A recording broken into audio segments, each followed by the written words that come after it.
Will y'all please have a seat, man. Excited to be back with you guys again this week. If you were with us last week, what you know is we kicked off part 1 of a 2-part series where we've been looking at Ephesians 4 and examining, hey, how does God view? How does God characterize? How does God say his local church, his bride, it must be marked? Right, but before we do that, I want to share with you guys an article. One of the things that it's always interesting to me, is I bet it's interesting to you, is to see how Christians or churches or anything like that is personified, is characterized through media. Now, if you're a follower of Jesus Christ, you probably think, well, hey, we usually don't get spoken of very well, right? Some of that's our fault, some of that's not our fault at all. But I was able to come across an article this week. Actually, a friend of mine, he sent it to me. It's about a church plant out in L.A. The church is called Zoe. But it's spelled Zoe. It's specifically, I know it's pronounced Zoe, because the pastor, he really works hard to clarify. You pronounce it, it's Zoe like Beyonce. So all that to say is, pastor, seriously, I'm not kidding. Like, that's how he describes it. Bless that guy. Right? In L.A., hey, that place. Right? But it's this pastor who's come, in a culture we live in. I'm not the first guy to share with you the idea of celebrity pastor and all that kind of means. This church, it's 2 years old. It started as a church plant out of Seattle. He moved down to L.A. The way he really began to build momentum was through his Instagram account. So people seeing him, knowing him, the church and everything that he's doing there, to right now in 2 years, there's 1,600 folks every Sunday going and checking out all this kind of stuff. Him personally, his name's Chad Beach. I don't know Chad, right? And every way I give him the benefit of the doubt is I hope and pray people give me the benefit of the doubt. He's self-described as a Bible guy. What that means, I have no idea, right? But that's his self-description. How I came to know and learn about Chad was through an article. Originally, the article was titled, Instagram Finally Has Its Pastor. Right? Instagram finally has its pastor. I think the editor of the New York Times got a hold of the article, changed it to, this preacher would be happy to share your bowl of acai. Wow, I can't pronounce that. I'm very cultured, as you can tell. I'm hip. I am with it. What is that? It's like a fruit. Okay, not oranges, acai. It's a new thing. This guy supposedly, he'd love to share it with you while talking about, in every way, Instagram. Right, but here's the thing, man. The person who wrote the article, her name's Lauren Holton. Right, she engages with this church. From the way she writes, you can tell. You don't know her spirituality, but it's not necessarily objective. Right, so you could assume, now maybe you'd be wrong, you could assume likely she's coming from a place where true Christian faith isn't hers to hold. Right, but she comes and she describes what he's done through social media, how he has built this church. Right, and she says there's a well-worn path of church building. There's a well-worn path of, hey, if you want to start a church, which, by the way, it's like a fad right now. It's like a new thing. Don't build in, but build out. Right? And I say that as a guy who, I know where I am, right? I know where I am. But that said, she describes it like this, talking about the church. She says, but saving souls, it's a business, just like any other. Pastors today who want to start a ministry for those 40 and under, now if you're over 40, don't worry about it. Throw yourself in here. 40 and under, they follow what Lauren calls a well-worn path. Now remember, what are we talking about? What is the well-worn path God's true church should follow? But here's the one Lauren outlines. First, they lease an old theater or a trendy nightclub. Well, nightclubs in New Braunfels, we're out, right? The only thing we got is the Brontex, which is pretty cool, but I hear really expensive. Bless you if you own the Brontex. And there's no room for children's ministry. Okay, so we're out there. So we couldn't get a theater, so we're blessed with McKenna. We love McKenna, right? As a facility. They lease an old theater or a nightclub. This is the well-worn path. Next. This is my favorite. They get great singers and nice backup musicians. So they come, they get this band that you can come sing, declare, where everyone's got this perfect voice. You find what is hopefully some, if I'm in LA, young UCLA music program graduate, wears really tight pants and say, come on, man, what do you sing? right? That's the next thing. As you can tell, tight pants in me, it's just not going to go well. We won't do that here. This is great too. Next thing they get a fog machine on stage because it's nice. They're really expensive. I looked into one, right? We're not going to get a fog machine, and they make me cough if you've ever been around them. Like the dry ice just doesn't go well. The church has to have a catchy logo, catchy catchphrase. They can be stamped onto merchandise and branded. I think the catchiest thing we have is be a local church of fully devoted followers of Christ, right? And I don't even think I said that right, okay? But that is what we want to be, right? But that is our logo, that's our catchphrase. And then they got to have merchandise. They got to have socks, hats, shoes, sweatshirts. It'd be really nice if we could have an online pop-up store. I don't know what that means. I'm guessing you purchase an Etsy thing and sell stuff through it for a day, right? To where they can go and they can sell their merchandise. And then finally, because no one will ever be generous through cash, check, online setup, they need something called PushPay. I have no idea if we use PushPay here, right? But it's an online way where you can just text generosity, tithing, giving, donations. Why? Because Scripture calls you to be a cheerful giver, but oftentimes an impulsive giver you can catch with PushPay. Now again, if we use PushPay, I'm glad we have it, right? I want to make that easy for you, but that's the heart. Here's my question for you. I read that story to you, obviously, as satire. There's irony in it. Now Chad, the guy leading this church, he's not saying he agrees with any of this stuff, right? For all I know, that guy is faithful. He's doing everything that we as the body of Christ are trying to do here. Right, but to the outside world, that seems to be this well-worn path. We come and we find an engaging speaker that as we look out across the community and the landscape, he's a better communicator than most. So we'll go listen to him. We come and we hear music that's engaging where someone sings and they use their gifts. It's compelling and they turn up the volume loud enough to where you can't hear yourself sing besides a neighbor. That's a personal preference of mine, right? But this article talks, if you put these systems in place, what do you get? You build this church. No way, man. You get a fancy, urban, relevant-based production. That is not how you build God's church.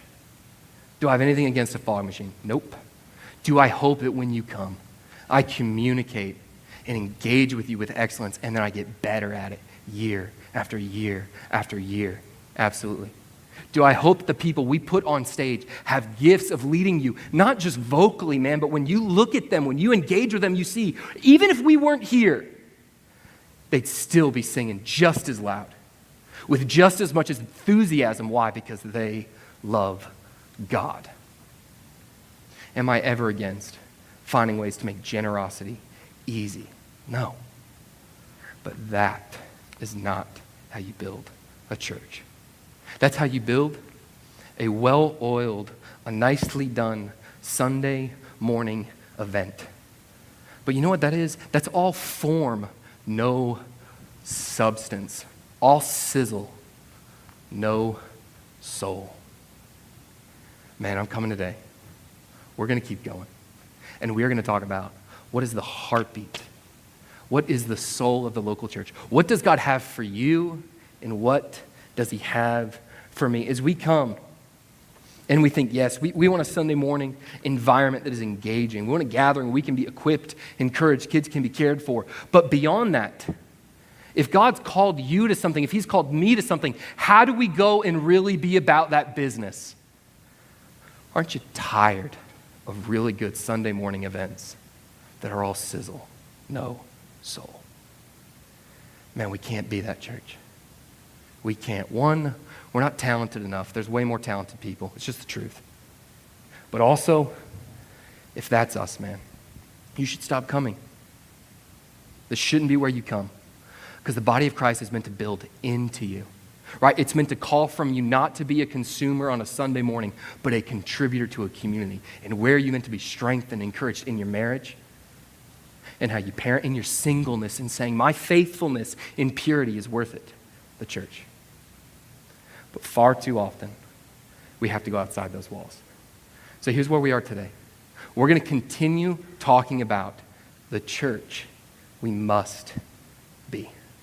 The church who, by God's grace, if in your heart, first through faith in Christ and in Christ alone, if you put your faith in that, then from there, where do you go?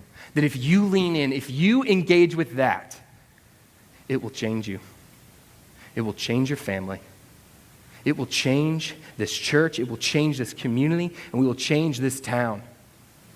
And never settle for a vision anything short of that. Why? Because God loves to do big things with folks who know that they are little. Y'all get that? Right, because here's why this matters. Last week we talked about, so too many of us, we know the phrase, hey, I love Jesus. I love Jesus, right? But I don't like the church. We have a ton of parachurch ministry people in here. If you don't know what parachurch is, it's basically Christian development outside of the local church. Parachurch ministry has essentially done this, right? Much of that came out of the 1950s. That's when Cruise started. That's when a lot of the camps started, right? That is when ministry organizations enter varsity, Young Life.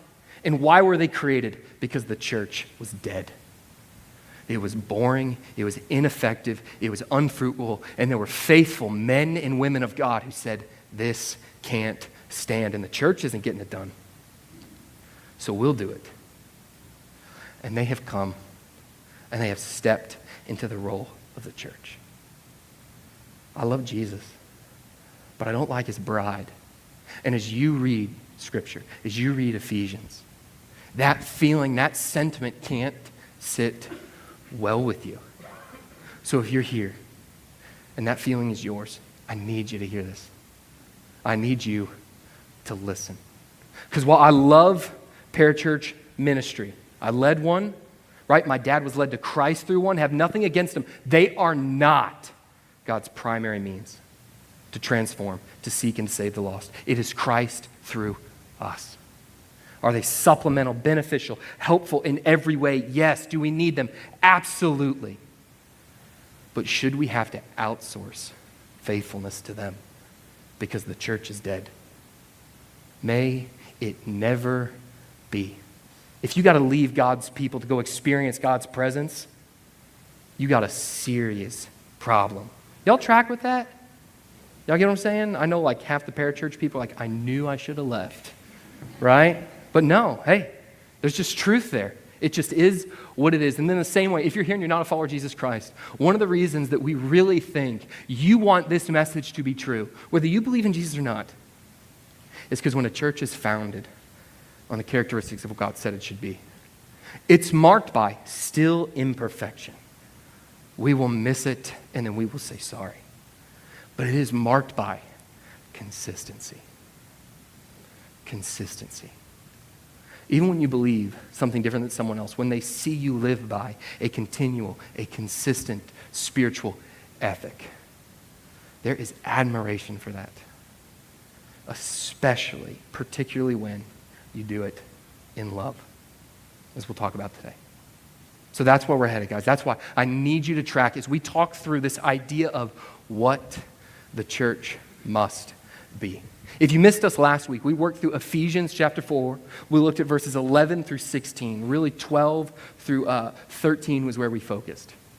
We talked about how the local church, it must be marked by individual ministry, how God has gifted you, if you're a follower of Christ, with spiritual gifts. He's called you to a mission for a purpose, to use your experience, passions, talents, gifts to serve others. Your faith is meant to go public. I heard it said really well once. Your faith, it's not private. Like when people say, hey, that's a private issue. I don't really talk about faith. Right? Here's the way I was trained once to respond. You say, hey, your faith, it is personal. It is personal, but it is not private. Why? Because it's meant to be shared publicly. So as you come, your individual ministry, you have a personal relationship with Christ that is meant to leave a personal impact. You're the ones to do it. I'm just meant to help. God works through you. That's why, man, Easter, I'm going to go invite people. But you know who God also wants to invite? you guys to do that. Individual ministry. The next thing we talked about is doctrinal unity. How if you've been tracking in church, you know within the church family, that's with any family, man, there's topics of disagreement, there's topics of dispute, but there's a core, a central ethic that we say, hey, we can't disagree on these. And we talk through what those were. And those are to be the defining mark of doctrinal unity. You can't build it on anything else. If not, there's too much confusion. Beyond that, we talked about this, man. And I saw people respond beautifully to this idea. We talked about actual maturity. The church is to be marked by actual maturity. Not, as I bet many of you have, right, an appearance of holiness. Like because of who you are, perhaps it's your age, it's your life stage. The fact that you held a role, you taught a Bible study, you taught a Sunday school group, you were an elder once. People will just give you this view of, hey, they must be holy, versus, no, I grind it out for holiness every day. Like my marriage is made holy because I work hard. Like my heart is made pure because in the morning I kneel before God and I say, will you help me? That when I'm feeling temptation, I don't sit in alone. I invite others in. Like, are you comfortable with your spiritual complacency? That is not actual maturity. That's a facade. Church can't be marked by a facade. We've all been to places where it was a front of holiness in a moment we needed real holiness. And what does that lend itself to? Hurt. That's last week. To set it up, this is all in a book written by the Apostle Paul. This whole chapter, or up to verse 17, he's talking about unity. And then to end this off, this crown jewel of beauty says unity in the church. That was last week. Those are the first three marks. Individual ministry, doctrinal unity, spiritual, actual maturity. Today, we're going to look at three themes. We're going to talk about spiritual stability, must be a mark of the church. We will talk about biblical honesty, how you have a role. You are called to speak the truth in love. And then finally, we're going to talk about mutual responsibility. Man, if we get this, church, this will be one of the greatest things you can ever give your life to. It will change your family. It will change families behind you. And when you stand before God in heaven, he will say, I loved it. Thank you for loving my bride the way I've loved you. It's the only thing I want to give my life to. I want to raise my family well, and I want to be like a good follower of Christ. But with that, I really care about the church. All right? Y'all tracking with me? And my prayer is, at the end of this time, you do too. So turn to Ephesians 4. That's where we're going to be. We're going to move a little quicker. A lot of setup. Ephesians 4. I'm going to read verses 11 through 16 to just frame the context, but then we're going to jump to verse 14. 11, and he gave the apostles, the prophets, the evangelists, the shepherds and teachers to equip the saints for the work of the ministry. My job is to equip and train you for the ministry. For the work of the ministry. For the building up of the body of Christ, until we all attain to the unity of the faith and of the knowledge of the Son of God, to mature manhood, to the measure of the stature of the fullness of Christ. And then here's where we're going to pick it up today. So that we may no longer be children tossed to and then fro by the waves and carried about by every wind of doctrine, by human cunning, by craftiness and deceitful schemes. Rather, speaking the truth in love, we are to grow up in every way into him who is the head, into Christ, from whom the whole body, joined and held together by every joint with which it is equipped, when each part is working properly, makes the body grow so that it builds itself up in love. Jump back up with me to verse 14.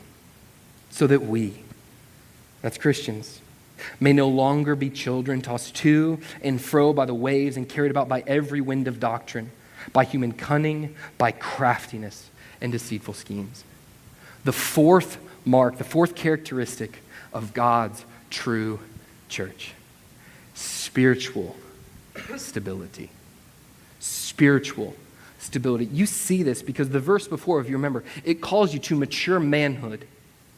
Maturity in faith to the measure, the fullness of Christ. And the next one says, don't be like children, tossed to and tossed fro. So the first idea I want to pull out of that for you is you see all these things we're talking about. You may have picked up on it last week. They build on each other. They build. You knowing you've been called to ministry means, okay, I must be equipped for ministry. Being equipped for ministry lends itself to understanding doctrinal unity, rightly dividing the word of truth. Knowing God's word lends itself to actual maturity. Man, if you commit to spending time in God's word and you start with a prayer, open my eyes that I may behold the wondrous things of your law. Enlarge my heart. Why? So that I may run in the way of your commandments. He says his word, it's living and active, it'll change you. So that spiritual maturity is found through God's word, creates spiritual stability. Because what's true of kids, right? I just have a tiny little 1-year-old, so it's a little harder, but even with y'all's, right? The thing that we all know is true about kids is they'll believe anything, right? You can convince them that a lie is true. I can remember a buddy of mine, he and I would always wrestle his dad. Right? I must have been like 6 to 8, and I would give this guy everything. I could tackle my buddy, but man, when it would come to his dad, I would go, I'd dive, I'd try to hit him, didn't even budge. And he would just look at me and say, yeah, it's because I'm made of steel. I remember being like 7, and after a while, honestly thinking, oh my gosh, is that true? Like, is he made of steel? No, he's not made of steel, right? But as a kid, I believed it. What could people come and share with you to leave you tossed to and fro? Because apart from spiritual maturity, that will be your actuality. Right after I graduated college, I worked for a consulting firm based out of Dallas. They'd open up a Dallas office. I was put on a project back in Atlanta. So Monday through Thursday, Monday morning, I'd get on a plane, I'd fly to Atlanta, I'd take a cab, I'd go to this courtyard, and the courtyard, Marriott courtyard right there, they had a bus, this shuttle that I could take for free to this office. So every week on a Monday, I'd take this shuttle bus from the hotel all the way then to where I'd work. It was, I don't know, 5-minute drive. I ended up meeting a guy named Frank over the time. Now, I'm new in my faith at this point. I've been walking with Christ 6 months, 3 months. I was just introduced to this class where they were going to teach you how to share your faith. So there I am. I know, okay, Frank's stuck in this car with me. I have nowhere else to go, so I'm just going to create a relationship with him. And through kindness, because I'll see him every week, get to know him and hear about his faith. So through time, I work up this courage. I eventually end up talking with Craig. I end up sharing, hey, here's what God's done in my life. Months ago, he changed me. I believe in Jesus Christ now. I would have said his name before, but I never believed it until recently. It changed me. And I can remember, we're sitting there, because I'm in the back row. Frank's right up here. He leans over the shoulder and he says, I believe in Jesus too. And there's a smile to him, and immediately, man, my heart starts to jump. I'm getting excited. I said, really? How long have you been a Christian? And I looked at him, and the conversation changed real quick. How long have you been a Christian? He said, well, I don't know if I'd call myself a Christian. And I'm sitting here, and I'm newer to this, but I've been around this growing up, so I know enough to know, okay, that's confusing. Right, he goes on to say, well, I believe in Jesus. Right, he says, but I believe in Muhammad. I believe in Buddha. I believe in Confucius. I believe in Abraham. I believe in Moses. And there was a more recent prophet whose name I could spell, but I can't pronounce. He said, I believe in them too. I said, well, why do you believe in them? And he said, because they are all sent from a divine creator. And they're all different forms of prophets. And I remember looking at him saying, dude, I don't think we believe the same thing. And he said to me, but why wouldn't you want to believe that more than just Jesus can lead people to heaven? And I remember thinking, I get that. I totally get that. Right? And I'm sitting in this car, and here's where it led me. I'm in Atlanta by myself. I open a Bible. It started with a Google search. Is Jesus really the only way to heaven? And I just got a list. You always want to read those lists in context. And I started working through. Here's the things I found out. There is no other name under heaven given among men by which we must be saved. There is one God. There's one mediator between God and men, the man, Christ Jesus. He is the way, he's the truth, he's the life. No one comes to the Father except through him. Now, I can remember reading an article that then talked about, well, hey, if there's other ways to heaven, Jesus dying on a cross for the payment of your sins, it wasn't essential, it wasn't necessary, it was helpful. It was nice. One way out of many. And then looking at topics like we will on Good Friday and seeing, man, he didn't want that pain. I don't think it was helpful. I remember going back and talking with Frank, saying, Frank, I think we believe something different, man. I think there is just one way. I know that may feel exclusive to you. And exclusivity with truth in our culture today can offend people. It's only hurtful if it's not true. And just sharing, Frank, I don't think what you're saying is true. I went back in a church. Help me wrestle with that. I went back in a church. Help me understand that. Build into me a sense of spiritual stability. What could people come and share with you to toss you to and fro? What if it was something even outside of theology, your marriage, where they say, well, God wants you to be happy. So if you're not happy, of course, just leave. What if it was something with your parenting? Where with your parenting, you'd say, hey, it's really better if your kid's going to drink or do drugs, they do it in your own house. You might as well be the cool parent that at least knows where they are. Ooh, getting in somebody's business there. Right? Like even outside of the theological, the personal, the practical. Hey, if God is love, he wouldn't want you to not feel good. He'd want you to feel good. So if it feels good, it must be good. If it is good, then it is true. That is your truth. That's a lie. Spiritual stability must mark God's people, must mark his church. We can't be tossed to and fro. Let's keep going. Let's look at what comes next. Jump with me now, verse 15. Rather, I love this. What combats the lies? Rather, speaking the truth in love, we are to grow up in every way into him who is the head, into Christ. Man, I love this. We're going to talk, speaking the truth in love, this breaks down, it literally means truthing in love. And it's the connotation of both word and in deed. So what you say and in how you live. Oftentimes with people's personalities, mine included, you hang out with folks and our personalities are polarized. We tend to either be the person who's like, dude, I'll tell you the truth. I'll tell you straight up. Or we are so kind, we are so loving, and then at times we are so false. And there's this false dichotomy of either all truth or only love. Full acceptance or you're going to hell. Like evangelism, it either looks like, hey, just love people by the way that you act. Never share it. Or we then personify that alongside the guy at a sporting event just screaming at people who's going to go to hell. You see what I'm saying? False polarization, false dichotomy. There's a divine intersection in the middle. Phrase we say a lot around here. People don't care what you know until they know that you care. You can have all the right answers. But if the way you go about it isn't God honoring, you missed it. Right? So even as I come, my role is to speak the truth. Man, I'm not going to punt on truth. If I do, you should leave. But I should never just punch people in the gut for the sake of it without also introducing, hey man, there's a God in heaven. He's crazy about you. And when you believe this, it changes everything. And why does this matter so much? Why? Because when you speak the truth in love, looking back at the text, we grow up in every way into him who is the head, into Christ. You want to mature. You want to obey. You need folks in your life who will come to you and they will speak the truth in love. Deceitful are the kisses of an enemy.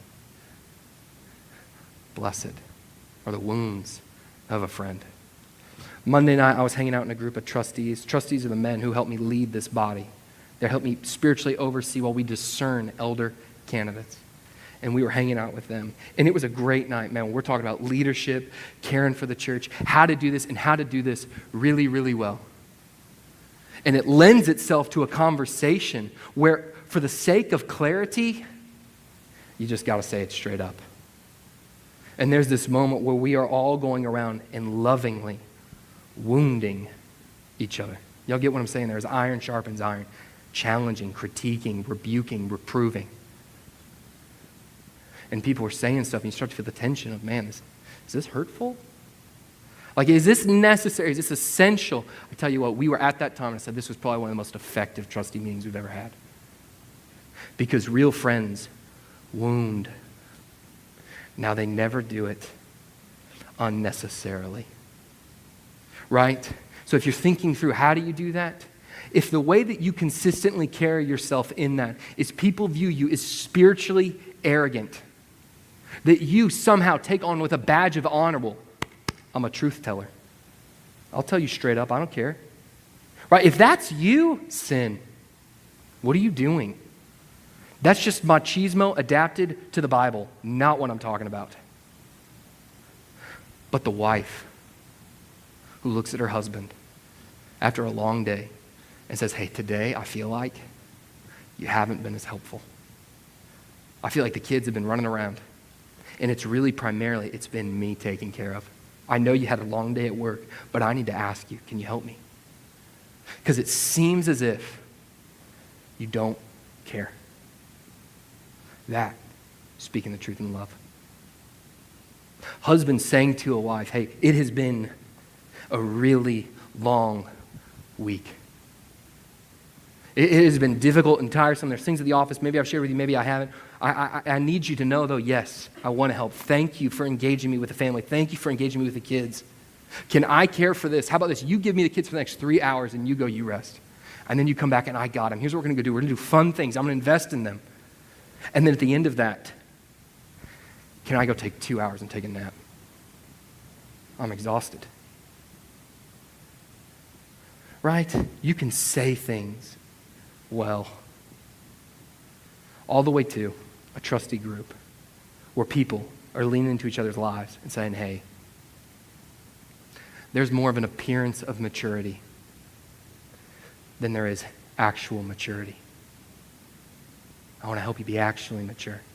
My community group Thursday night, hanging out with those guys, one of them looks at me and he shares with me, hey man, I got to share with you something. And it may sound harsh, but I don't mean it that way. And you know what? He didn't mean it that way. And he said something that was really helpful to me. And he spoke the truth in love. Church, we cannot miss it in being overly graced and the affirmation of where people are, being complacent with sin, not having a high call to obedience.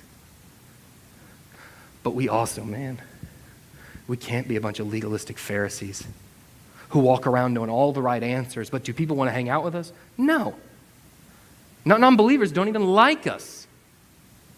Believers don't even like us. That can't be us. Speak the truth in love. Biblical honesty. Let's look last now. Verse 16. Verse 16. From whom the whole body, that's us, the corporate body, from whom the whole body, joined and held together by every joint, that's you. Inside of the corporate body, individual roles, unity amongst diversity.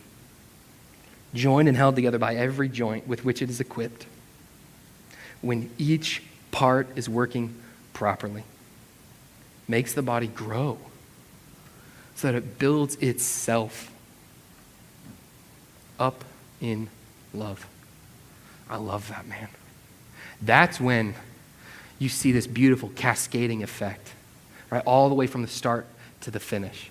You see that you have individual ministry leading itself to doctrinal unity creating actual maturity lending itself to spiritual stability going all the way in every way, and finding ourselves to mutual responsibility as we speak the truth in love. You are meant to be a part of a corporate body, but in that corporate body, you have an individual role. There's that phrase, when each part is working properly. You could translate that to say, when each part is doing its share. Well, let me ask you, with a local church, when was the last time you did your share? When was the last time you said, they do exist for me, but I exist for them. And for my family, for their family, for my kids, for their kids, for my marriage, for their marriage, for my soul, for their soul. I want to do my share. I will refuse to remain spiritually complacent, spiritually indifferent. Because what happens? We build each other up in love. This past week, somebody asked me, hey man, how do you measure success or growth? I have no idea how many people are in this room right now. I won't care about the numbers, man. But I will ruthlessly care about if we are not building one another up in love.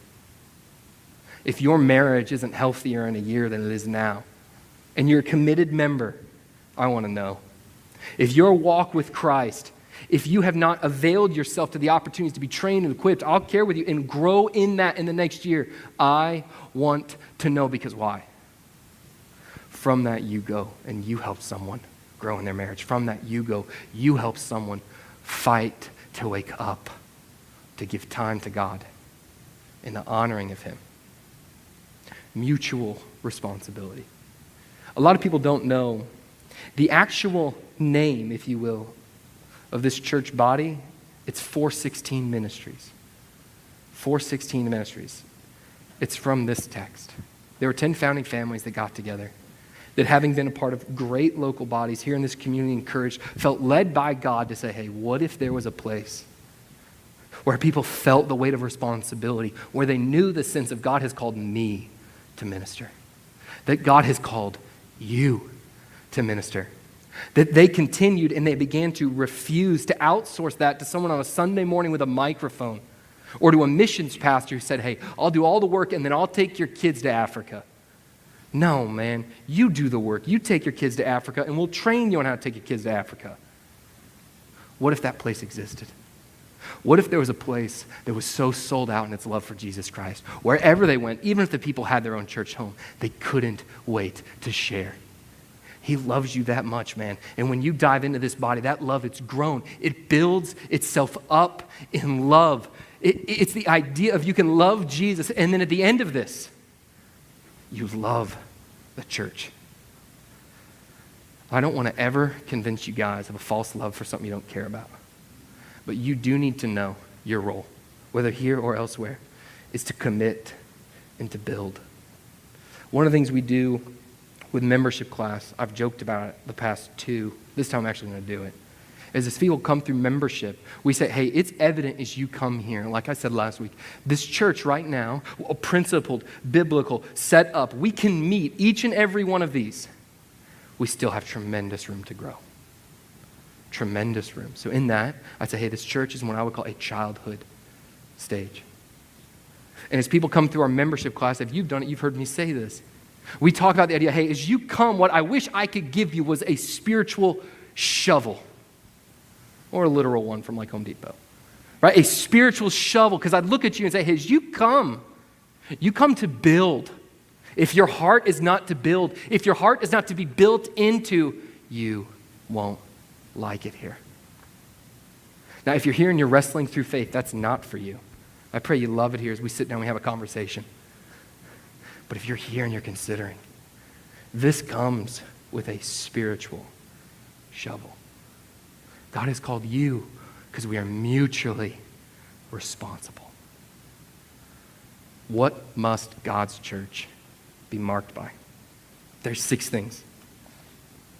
Individual ministry, doctrinal unity, actual maturity, spiritual stability, biblical honesty, and mutual responsibility. We're not going to, you don't have to turn there.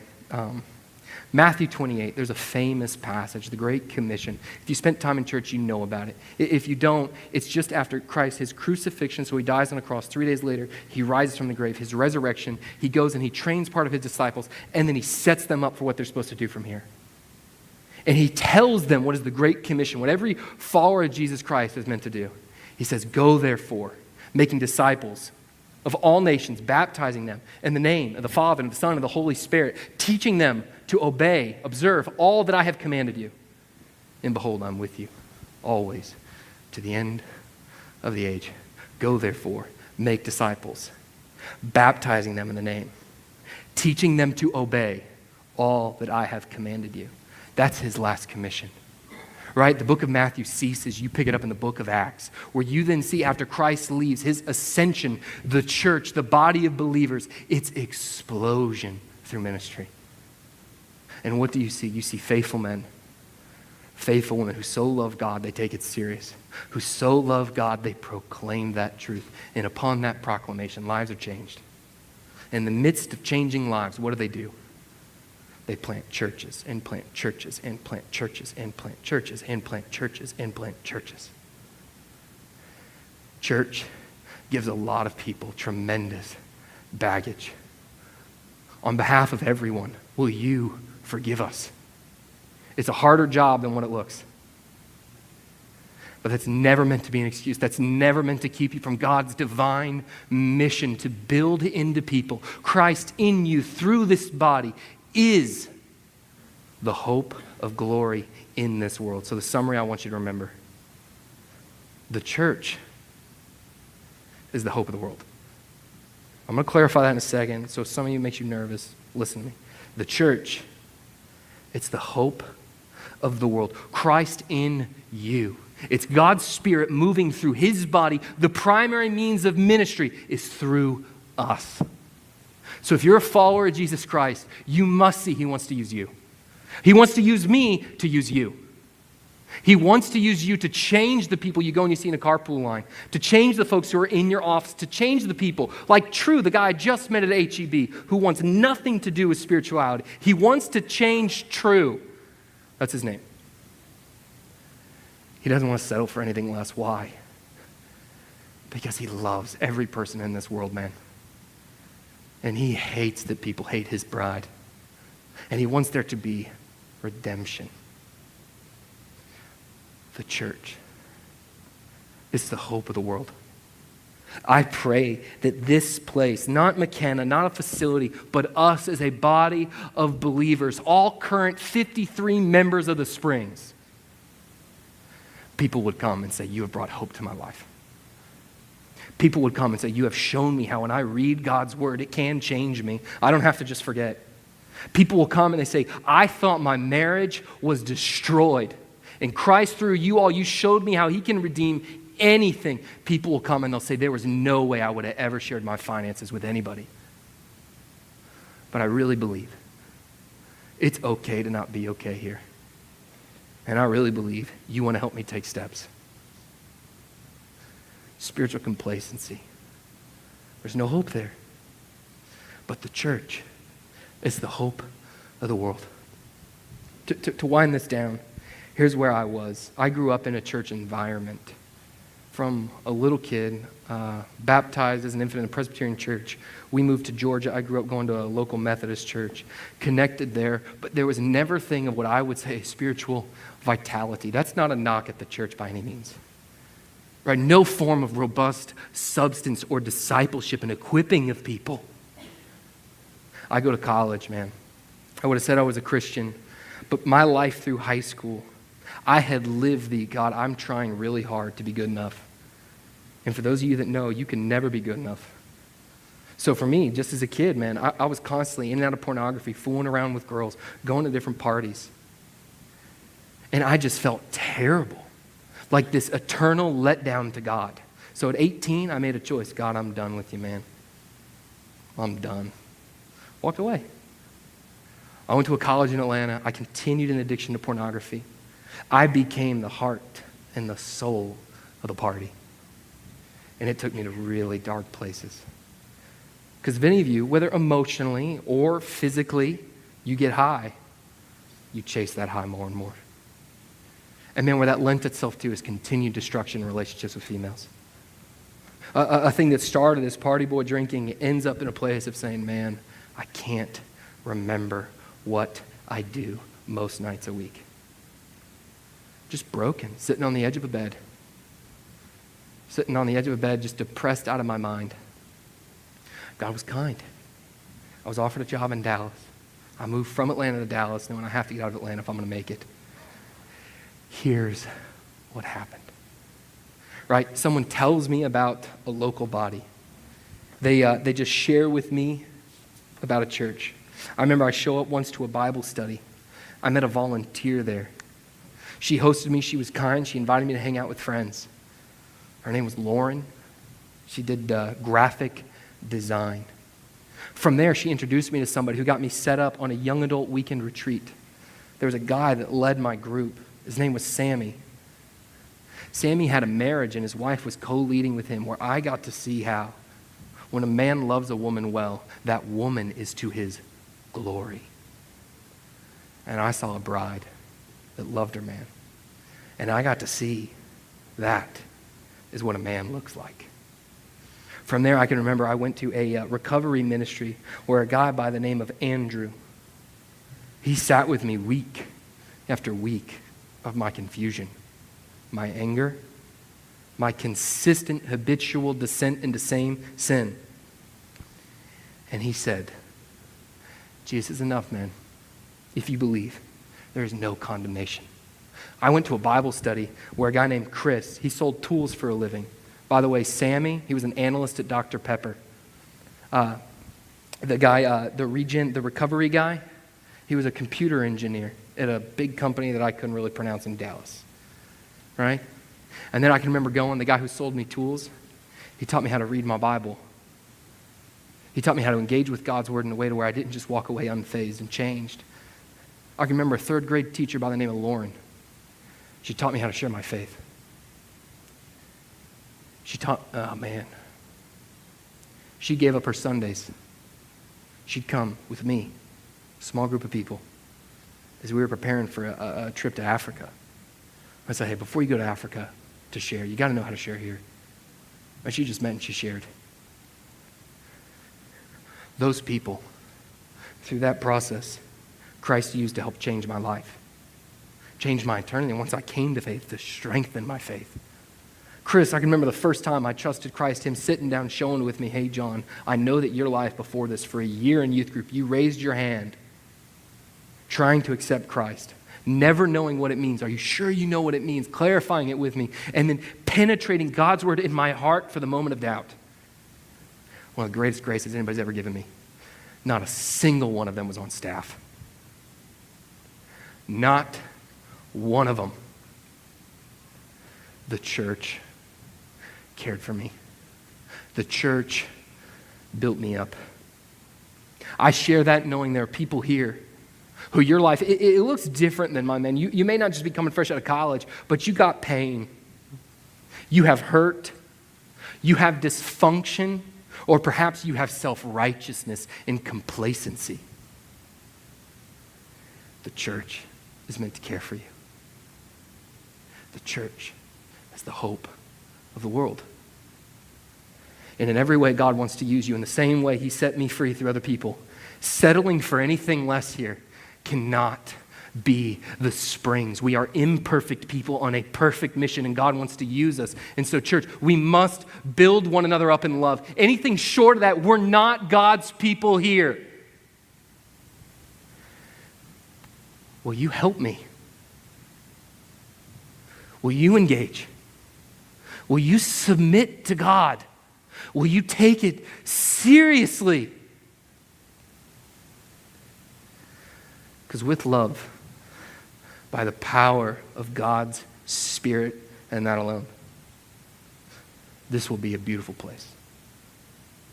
This will be a place where we say we love Jesus. We love the church. We weren't meant to do it alone, and I thank God I don't have to. Let me pray that we would do that.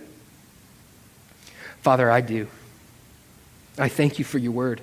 I thank you for your word penetrating the hearts of Chad, penetrating the heart of Chris, penetrating the heart of Lauren, penetrating the heart of Sammy, penetrating the heart of Lauren, of simple people with jobs who weren't paid in positions like mine, who gave up of their time to minister to me, to build me up, and they changed me. God, I pray those stories, just like we shared last week, just like I've seen this week of men taking faith seriously, folks taking marriage seriously, folks refusing to not abide with you in your word and through prayer daily, have fought for that.